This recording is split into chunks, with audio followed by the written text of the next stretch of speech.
Kembali bersama Mario Teguh. Pak Mario, Yes, Pak. di sebuah akun Facebook ada namanya Syafa Wedding Java, mengaku sebagai adik kandung, perempuan mengaku adik kandung Bapak. Benar Bapak punya adik kandung itu? Betul, bukan, itu bisnisnya adik saya. Oke, tapi Adik ini saya- Syafa itu memang adik kandung? Bukan, itu keponakan. Ibunya adalah Kumkum, Permata Kumara, anak keempat dari ibunda saya, Siti Marwiyah Teguh, dan ayah saya, Ghazali Teguh. Jadi bisa jadi adik Bapak menggunakan akun putrinya, Syafa? Akun bisnisnya, bisnisnya dinamai Syafa. Ya, saya bacakan sedikit kurang lebih Pak. Berita ponakanku Aryo Kiswinar Teguh, prihatin ngeliatin bin ngerasain kok kakakku Mario Teguh nguyel, gak ngakuin anaknya. Dan salah dari dulu gak tobat-tobat. Kita keluarga besar Teguh mendukungmu Mas Aryo, semangat berjuang. Tanggapan Bapak? Keluarga besar itu harus diwakili oleh semua. Kakak saya Hadi Mulyono, adik saya Dr. Danu Marioto Teguh, adik saya Didi Yulia Kurnianto. Harusnya kalau kata-kata keluarga besar. Tapi adik saya ini memang begitu, ini adik yang saya rawat sejak bayi. Memang begitu sifatnya. Dan dia tidak tahu cerita karena saya cenderung memilih tidak menceritakan aib. Jadi mungkin dia betul-betul hanya melihat Kiswinar sebagai anak. Tetapi satu hal yang di situ terbuka adalah bahwa Kiswinar sering berhubungan dengan keluarga saya. Jadi kata-kata dia tidak tahu alamat saya, nonsense. Saya 10 tahun di televisi dan setiap minggu diumumkan jadwal taping, ada alamat untuk kontak. Dan keluarga saya di Surabaya sering datang ke apartemen kami waktu masih di Surabaya dulu. Sehingga tidak ada alasan untuk tidak tahu alamat saya. Tetapi yang dikatakan Kumkum, wajarlah. Adik saya memang begitu. Tetapi itu membuka satu fakta bahwa Kiswinar tahu saya. Bahkan kalau betul-betul desperate mau ketemu, bisa tinggal tanya, Tante, gitu.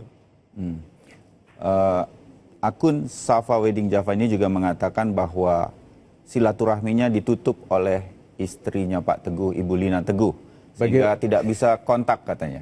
Benar Pak? Bagaimana mungkin tidak bisa kontak, alamat saya terbuka di publik. Fans saya semua bisa tahu saya di mana. Sekarang kalau memang betul-betul datang ke situ, Mas ini saya akan dudukkan di sini kalau dia ada di sini. Dan saya bukan tipe yang vindiktif, kejam, yang menghakimi begitu. Adik saya yang bilang begitu, saya katakan, ya itu adik saya memang sifatnya begitu. Lalu istri saya, itu yang memilihkan komputer yang terbaik saat itu Ibu Lina. Istri Bapak sekarang? Istri saya. Seperti biasa kalau saya menikah, saya trusting, saya menikah 2 kali dan pengalaman total. Di pernikahan pertama semua saya serahkan, di pernikahan ini juga saya serahkan, itu kebiasaan saya. Kalau you menikahi seorang wanita, muliakan. Kalau mencintai jangan curiga. Kalau curiga jangan cintai. Nah saya mencintai, maka tidak ada kecurigaan. Maka betapa sakitnya begitu orang yang Anda cintai mengatakan itu bukan anak Anda. Nah ini sekarang fitnahnya menuju ke Ibu Lina. Bahwa ini anggota keluarga yang sama yang dulu marah. Kalau ayah saya datang mengunjungi rumah saya ditaruh di kamar tanpa ranjang. Ini anggota keluarga yang sama. Keluarga sebesar saya ini dulu. Marah. Saya tidak tahu sampai paginya ayah saya bilang, mendiang, sis, mosok aku turu gak ono ranjang. Saya bilang, rumah kami lumayan besar waktu saya sebagai vice president di bank. Saya tanya, loh kan kamar kita banyak gitu. Deloken lah gitu. Waktu itu dia tidur sama adik saya, Yuli. Dia sakit karena kompetisi bela diri agak ketarik. Terus baru saya mau pijit, baru saya tahu betul masuk di kamar itu tidak ada ranjang, hanya kasur berlapiskan kain tipis, tidak ada selimut. Saya marah sekali. Ini bagian dari keluarga yang marah itu termasuk Kumkum. Marahnya juga bukan main terhadap Aryani dan termasuk yang support dalam perpisahan karena pembicara waktu itu ya? Waktu itu pembicaraan mengenai ada seorang dokter mengatakan, Mas delok fenotype ya, fenotype-nya itu tampilan wajah macam-macam, warna kulit, tekstur rambut gak podo karo awakmu, tidak sama dengan dirimu. Tapi saya masih bertahan. Kalau saya bilang iya, itu berarti saya berbagi wanita dengan laki-laki lain. Saya menolak itu. Makanya saya bilang minta tes DNA.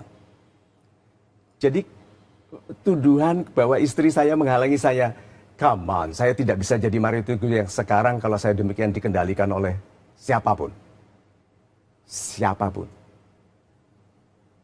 So, marilah kita berhenti mencengengkan diri, come on, be fair, gitu. Be kind, lebih penyayanglah. Kalau mau membenci, seperti kata Imam Ali, penjelasan kepada sahabatmu tidak diperlukan karena mereka sehati denganmu. Penjelasan kepada pembenci tidak ada gunanya karena mereka serius membenci. Okay. So, penjelasan ini bukan untuk siapa-siapa. Ini untuk kedamaian saya, kedamaian istri, dan anak-anak. Mudah-mudahan begitu. Pak, Amin. Pak Mario, data-data, bukti-bukti yang dibawa ke media oleh Aryo Kiswinar Pasti bukan dari saya. Ya, tapi ada akte kelahiran, ada foto-foto pada waktu itu. Kartu keluarga. Kartu keluarga. Itu saya menilainya dari cerita Bapak pada saat ini benar adanya, tetapi background story-nya tidak seperti yang disampaikan Aryo Kiswinar, begitu? Seperti kertas, bertuliskan daging ayam, di dalamnya dibungkus daging sapi. Seperti itu, sampai kita buktikan itu daging ayam atau daging sapi. Nah, saya meminta dibuktikannya keabsahan darah di balik akte itu. So, untuk memperpendek pembicaraan dan membersihkan udara dari fitnah. Kiswinar yang sudah 31 tahun, Anda sudah bapak-bapak, jangan posisikan diri sebagai anak-anak yang ditelantarkan. Anda memberitahu saya, Anda bukan anak saya, Anda memilih menggunakan nama Kiswinar daripada Aryo, karena alasan yang Anda katakan, nama yang Anda sebut dalam pembicaraan itu. Didukung dari informasimu sendiri bahwa itu dapat dari ibumu. So, untuk menaruh itu semua di belakang, Kiswinar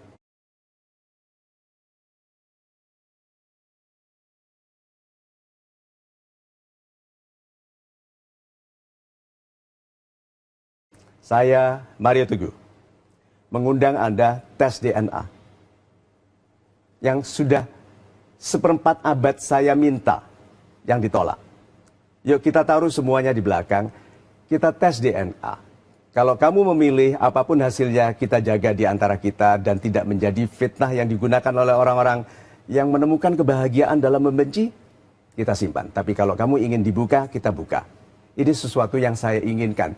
20 tahun lebih, hampir 1/4 abad. Laki-laki ini harus ikhlas menerima bahwa dia berbagi wanita dengan laki-laki lain. Itu tidak mudah. Kalau saya senyum, ini senyum yang saya pasang di wajah yang ramah, tapi tidak mudah bagi laki-laki. Ini sebuah penghinaan yang paling dalam. Dan itu dikatakan oleh anak yang disayanginya, yang dikiranya anaknya. Yuk kita tes DNA, jangan lari-lari lagi bilang nggak tahu saya di mana. Studio Kompas TV besar sekali, you temukan, tanya setiap orang di sini. Mohon saya disampaikan untuk bertemuan dengan Mas Bayu. He's a very good man. Temu, bicara sama dia. Jangan lari-lari lagi, jangan gunakan itu media pewarta aib yang memalsukan tanggal untuk mendapatkan perhatian. Oke? Come to me. Tes DNA kalau memang dilakukan, ada dua kemungkinan Pak Mario. Yes. Bisa terbukti dua hal. Satu, Aryo Kiswinar memang bukan anak Bapak, tapi bisa terjadi sebaliknya. Dia putra kandung Bapak. Bapak siap untuk itu? Loh, kalau saya tidak mengerti hasil dari tes, saya tidak undang dia. Come on. Come on, yuk kita lihat. Sehingga kamu nggak lari-lari mengatakan yang seperti itu. Kamu buktikan. Ibumu juga harus membuktikan. Saya harus mohon maaf kepada Ibu Aryadi karena namanya sekarang di bawah. Ada banyak hal yang kalau nanti bahkan Mr. X bisa harus dihadirkan loh itu kalau kamu begitu terus. Dan dia pasti memperkarakan ini kepadamu. bagaimanapun kamu sebut namanya. Ya. Pak Mario mengikuti terus perkembangan Aryo Kiswinar dan Ibu Aryani setelah bercerai?